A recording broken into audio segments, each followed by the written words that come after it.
Shalom and good morning everyone. పరిశుద్ధులైన Elohim బిడ్డలారా, అనుదిన కృపావాక్యము ద్వారా మీరు మీ కుటుంబాలు సంతోషిస్తున్నారు, వర్ధిల్లుతున్నారు, మా గురించి ప్రార్థన చేస్తున్నారు. దీని వెనకాల ప్రయాసపడుతున్న యవనస్తుల గురించి కూడా మీరు ప్రార్థిస్తున్నారు, మీరు షేర్ చేస్తున్నారు, మీరు స్టేటస్ పెట్టుకుంటున్నారు.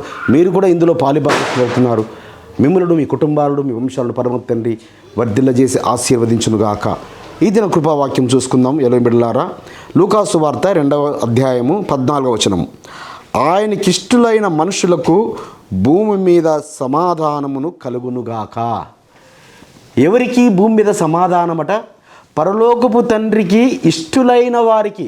ఈ సువర్ధమానమును అలనాడు ఆ యొక్క బెత్లెహేములో గొల్లలకు ఆ యొక్క గాబ్రియేలు దూత వచ్చి ప్రకటిస్తున్నాడు.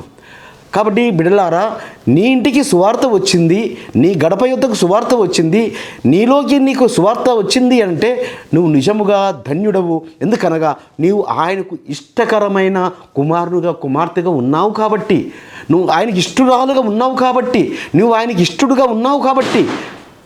అందరి నిమిత్తమే బిడ్డలారా, మనం ప్రతి ఒక్కరితో సమాధానముగా ఉండాలి. ప్రతి వారితో సమాధానముగా ఉంటే మనకు స్వస్థతనిస్తానని యెషయా గ్రంథము 57:18-19 వచనాల్లో సెలవిస్తున్నాడు. కాబట్టి భూమి మీద సమాధానము ఎవరికంటే ఆయనకి ఇష్టమైన మనుషులకు. సో మనం ప్రతి వారితో సమాధానంగా ఉండడమే కాదు, మన ప్రవర్తన ఆయనకు ప్రీతికరమైనప్పుడు మన శత్రువులను సహితము మనకు మిత్రులుగా మారుస్తానని వాగ్దానం ఇచ్చాడు. అనగా ఈ భూమి మీద ఏ శత్రువు లేకుండా చేస్తాడు నీకు. నువ్వు ప్రతి వారితో సమాధానము కలిగి ఉన్నప్పుడు నీ ఇంటిలో సమాధానము, నీ భార్యాభర్తల మధ్యలో సమాధానము, నీ స్నేహితులతో సమాధానము, నీ పక్కింటి వారితో సమాధానము, నీ పొరుగు వారితో సమాధానము, నీ బంధువులతో అందరితో సమాధానంగా ఉన్నప్పుడు పరమ తండ్రి నిన్ను ఇష్టపడుతున్నాడని, నువ్వు ఆయనకి ఇష్టురాలవని, నువ్వు ఇష్టడువని ఆ పరిమళ సువాసన నీ ద్వారా, నీ కుటుంబం ద్వారా ఆ సువార్త చాటింపబడుతుంది. ఆయన నామము ప్రకటించబడుతుంది. భూమి మీద ఆయన నామమును బట్టి, నిన్ను బట్టి అనేక జనులు పొగుడుతారు. ఇదిగో వారు ఫలానా ఇంటి వారు, ఫలానా వారు ఆయన నామమును కలిగి ఉన్నారు, వారు ఆయన మార్గములు ఉన్నారు కాబట్టి వారి ఇంటిలో నుంచి పరిమళ సువాసన వస్తుందని, శాంతి సమాధానం వస్తుందని, అందరితో వారు సమాధానంగా ఉంటారని, అందరితో వారు సఖ్యంగా ఉంటారని పరలోకపు తండ్రిని మహిమపరుస్తారు.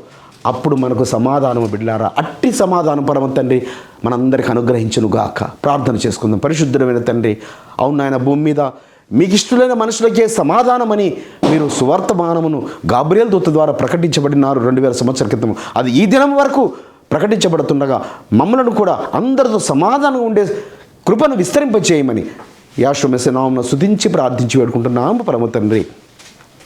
మన పరలోకపు తండ్రియు, మన రక్షకుడును, విమోచకుడును, నజరేయుడైన యేసు మెస్సీయ వారి దివ్య సముఖం నుంచి మీకు, మీ కుటుంబాలకు, మీ వంశాలకు శాంతి, సమాధానము, కృపయు నిరంతరము నిలిచి ఉండునుగాక.